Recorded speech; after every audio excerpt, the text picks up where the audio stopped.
धन्यवाद उपसभापति महोदय।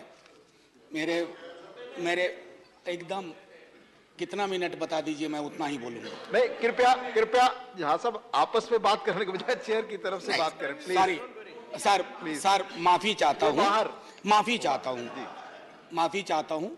मेरी मंशा कतई नहीं थी कि मैं चेयर के बिलग जाकर के अपने साथियों से बात करूं, लेकिन मैं सबसे पहले तो सर आपके माध्यम से सदन का धन्यवाद करना चाहता हूं। तकरीबन तीसरा दिन है आज, इस पर बहुत लंबी बहस हुई, काफ़ी सार्थक बातचीत हुई। सदन में कोई भी ऐसा सदस्य नहीं था जिसको इस बिल की भावना से कोई विरोध हो। ऐसा संसदीय लोकतंत्र में कम अवसर ऐसे होते हैं जब विरोध की गुंजाइश बिल्कुल नहीं होती है, बल्कि सभी साथी किसी न किसी प्रकार से उन्होंने इस विषय पर इसके विस्तारीकरण की बात की, इसके अंदर कुछ ऐसे बिंदु मुझे बताए जो मुझे और समाहरित करने चाहिए थे जब मैंने बिल बनाया था। तो जाहिर तौर पर मैं सबसे पहले आपके माध्यम से सारे सदस्यों को धन्यवाद करना चाहता हूं, शुक्रिया अदा करना चाहता हूं। सर, जिस शिद्दत से आज हमारे भाजपा के साथी यूनिफॉर्म सिविल कोड को लेकर के जो कि बिल इंट्रोड्यूस हो चुका है, मैं चाहूंगा कि उसी शिद्दत से आप इस बिल के बारे में भी वही नजरिया रखें, क्योंकि यूनिफॉर्म सिविल कोड पर हमारा आपका विरोध था, विरोध है और विरोध रहेगा। लेकिन राइट टू हेल्थ पर हम में से किसी ने भी, जिसने हाल के 1 वर्ष पूर्व जब हमने कोविड की विभीषिका देखी, हमने ऑक्सीजन के लिए हाहाकार देखा, हॉस्पिटल बेड के लिए हाहाकार देखा, इसी सदन में चर्चा हुई और सारे सदस्यों ने अपनी कलेक्टिव हेल्पलेसनेस को कई दफा महसूस किया। ईश्वर न करे वो क्षण इस देश को फिर देखना पड़े, ईश्वर न करे उस तरह की हाहाकार की परिस्थितियां पुनः पैदा हो इस देश में। लेकिन उसके लिए क्या आवश्यक है? मैं धन्यवाद करना चाहता हूं माननीय मंत्री जी, वो मुझसे कह के गए उन्हें कहीं जाना था। हमारी एमओएस बैठी हुई है, संजीदगी से भरे हुए लोग, लेकिन चिंता ये सामूहिक होनी चाहिए। सर, मैं क्यों कह रहा हूं, हमारे कई बीजेपी के भी सदस्य और अलग अलग दलों के सदस्य ने आंगनबाड़ी और आशा कर्मियों की बात की और कहा कि ये फ्रंटलाइन वर्कर्स के लिए तालियां बजी, फ्रंटलाइन वर्कर्स के लिए अन्य तरह के समारोह हुए। लेकिन सर, वो फ्रंटलाइन वर्कर्स जिंदा इंसान हैं, वो तालियों से उनका पेट नहीं भरेगा, सिर्फ उनकी वाहवाही होगी, उससे उनके घर की चिंताएं खत्म नहीं होंगी। आंगनवाड़ी वर्कर, आशा वर्कर आपके हेल्थ का पूरा बोझ ढोते हैं अपने कंधों पे, उनके कंधे पर जो बोझ है वो दिनों दिन बढ़ता जा रहा है। Sir, they are overworked and underpaid, काम इतना ज्यादा, और उसके एवज में उन्हें क्या दे रहे हैं? कोई सोशल सिक्योरिटी नहीं, कितना मानदेय? पीनट्स। ये नजरिया आपको राइट टू हेल्थ के विस्तारीकरण और उस गोल तक पहुंचने में मदद नहीं करेगा।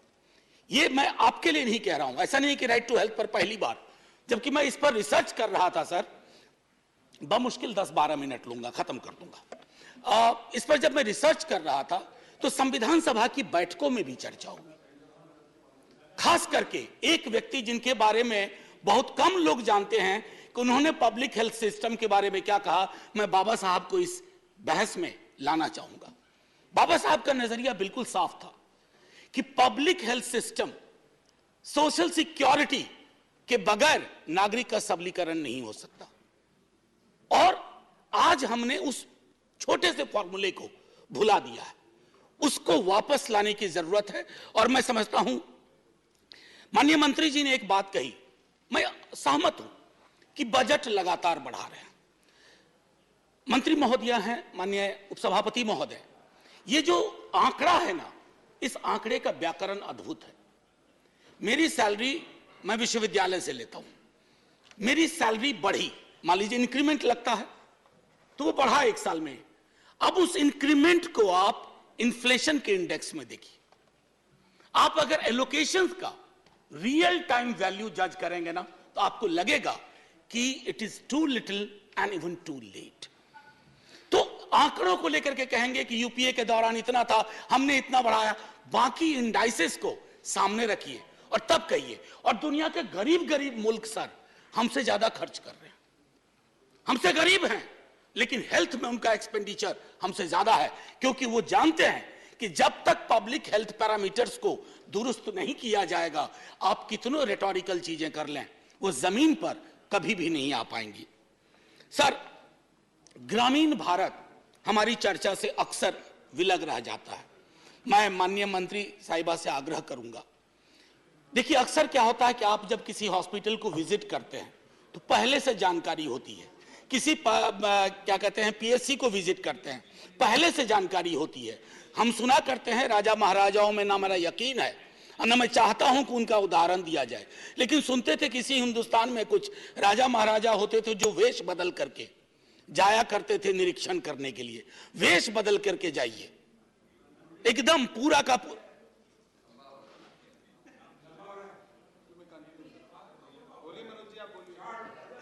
आप बोले, आप इधर चेयर की तरफ देखें प्लीज, आपस में एक माननीय उपसभापति महोदय, एक दो उदाहरण छोटा छोटा दूंगा। अटल जी, एक दिन अटल जी बोल रहे थे, कांग्रेस के कुछ सदस्यों ने टोका कि अटल जी इतना लंबा बोल रहे हैं। बोला बिना प्रिपेयर करके आया हूं, प्रिपेयर करता तो छोटा बोलता, बिना प्रिपरेशन के बोल रहा। नहीं, जाहिर है सम्मान है उनके लिए, और मैं इसलिए कह रहा हूं कि मैंने पहले कह दिया था ज्यादा वक्त नहीं लूंगा। मैं जानता हूं आज शुक्रवार है, आप सबको कोई ना कोई एंगेजमेंट तुरंत बाहर होगा और मजबूरी है, पार्टी व्हिप है कि बैठना है। एनीवे, माननीय सभापति महोदय, तो ग्रामीण भारत को लेकर के जो मेरी चिंताएं थी, मैंने कहा एक, मैं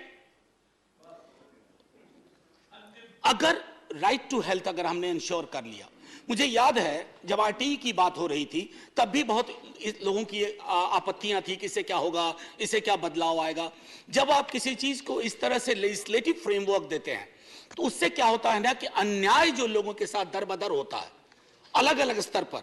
और मैं एक छोटा उदाहरण दूंगा, ये ऑक्सफैम की इंडिया डिस्क्रिमिनेशन रिपोर्ट, मैं इसको पढ़ना नहीं चाहता सर, मैंने मार्क किया था इसमें कि कई राज्यों में स्थिति है कि इन पेशेंट केयर में किस तरह का डिस्क्रिमिनेशन होता है, खास करके अगर आप अनुसूचित जाति, जनजाति, अत्यंत पिछड़े वर्गों से आते हैं या आमतौर पे आप गरीब हैं।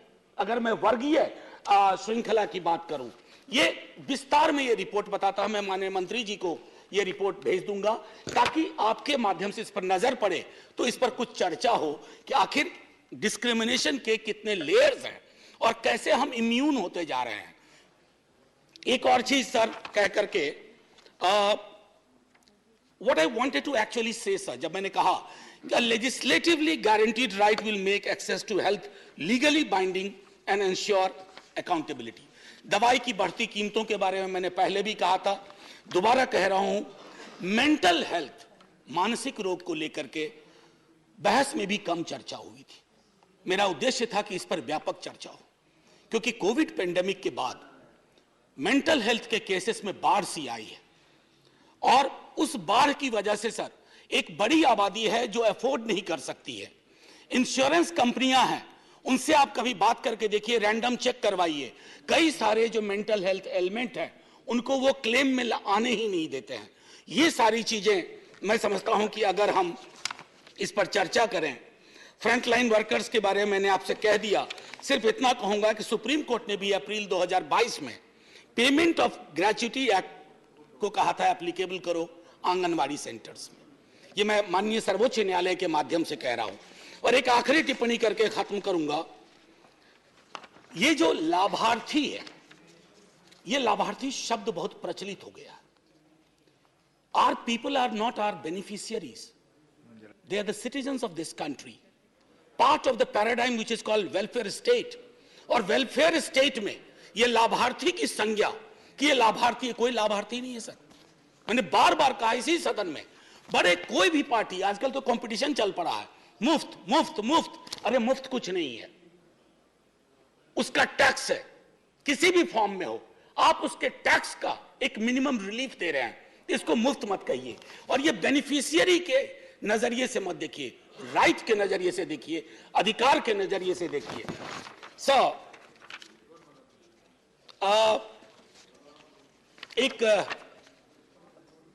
एक हास्य के लिए एक छोटी चीज सुना करके खत्म कर दूंगा।